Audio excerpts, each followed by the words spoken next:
स्वागत है आप सबको हमारे चैनल आध्यात्मिक रहस्य में। हमारे साथ इस रामायण की यात्रा में जुड़ने के लिए बहुत बहुत धन्यवाद।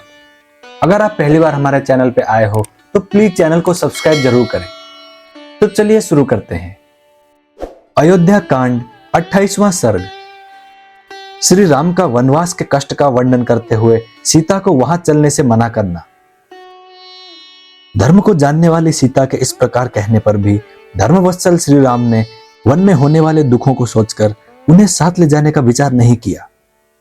सीता के नेत्रों में आंसू भरे हुए थे। धर्मात्मा श्री राम उन्हें वनवास के विचार से निर्वृत्त करने के लिए सांत्वना देते हुए इस प्रकार बोले, सीते, तुम अत्यंत उत्तम कुल में उत्पन्न हुई हो और सदा धर्म के आचरण में ही लगी रहती हो। अतः यही रहकर धर्म का पालन करो, जिससे मेरे मन को संतोष हो।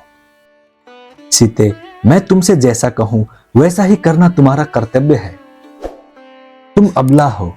वन में निवास करने वाले मनुष्य को बहुत से दोष प्राप्त होते हैं, उन्हें बता रहा हूं, मुझसे सुनो।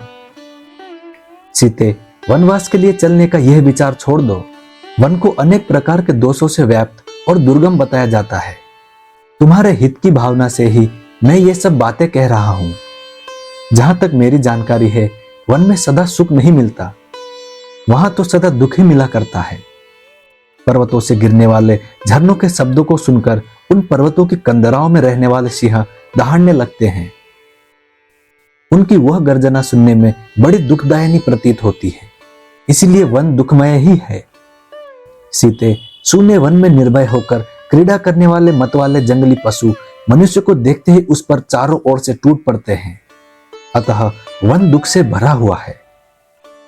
वन में जो नदियां होती हैं, उनके भीतर ग्राह निवास करते हैं। उनमें कीचड़ अधिक होने के कारण उन्हें पार करना अत्यंत कठिन होता है। इसके सिवा वन में मत वाले हाथी सदा घूमते रहते हैं। इस सब कारणों से वन बहुत ही दुखदायक होता है। वन के मार्ग लताओं और कांटों से भरे रहते हैं। वहां जंगली मुर्गे बोला करते हैं। उन मार्गों पर चलने में बड़ा कष्ट होता है तथा वहां आसपास जल नहीं मिलता। इससे वन में दुख ही दुख है।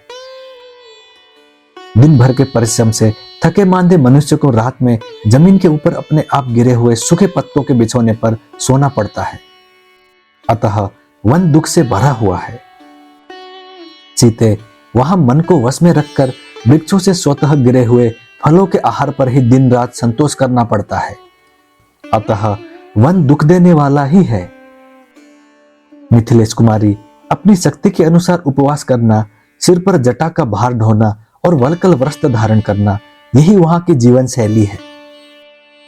देवताओं का, पितरों का तथा आए हुए अतिथियों का प्रतिदिन शास्त्रोक्त विधि के अनुसार पूजन करना, यह वनवासी का प्रधान कर्तव्य है।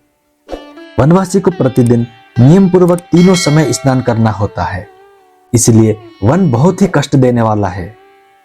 सीते, वहां स्वयं चुनकर लाए हुए फूलों द्वारा वेदोक्त विधि से वेदी पर देवताओं की पूजा करनी पड़ती है। इसीलिए वन को कष्टप्रद कहा जाता है। मिथिलेश कुमारी जानकी, वनवासियों को जब जैसा आहार मिल जाए उसी पर संतोष करना पड़ता है। अतः वन दुख रूप ही है। वन में प्रचंड आंधी, घोर अंधकार, प्रतिदिन भूख का कष्ट तथा और भी बड़े बड़े भय प्राप्त होते हैं। अतः वन अत्यंत कष्टप्रद है। भामिनी, वहां बहुत से पहाड़ी सर्प जो अनेक प्रकार के रूप वाले होते हैं, दर्पवश बीच रास्ते में विचरते रहते हैं। अतः वन अत्यंत कष्टदायक है।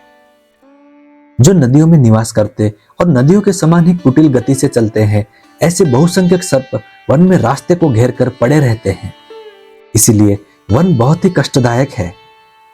अबले, पतंगे, बिच्छू, कीड़े, डांस और मच्छर वहां सदा कष्ट पहुंचाते रहते हैं। अतः सारा वन दुख रूप ही है।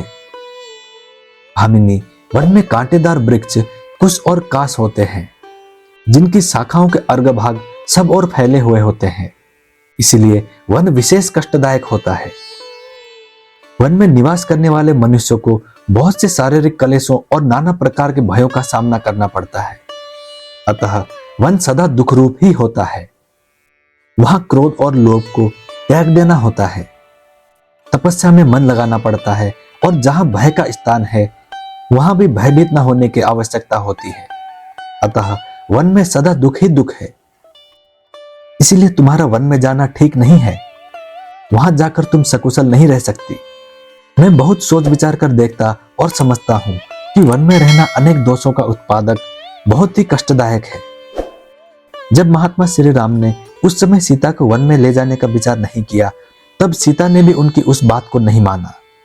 वह अत्यंत दुखी होकर श्री राम से इस प्रकार बोली। इस प्रकार श्री वाल्मीकि निर्मित आर्ष रामायण आदि काव्य के अयोध्या कांड में 28वां सर्ग पूरा हुआ।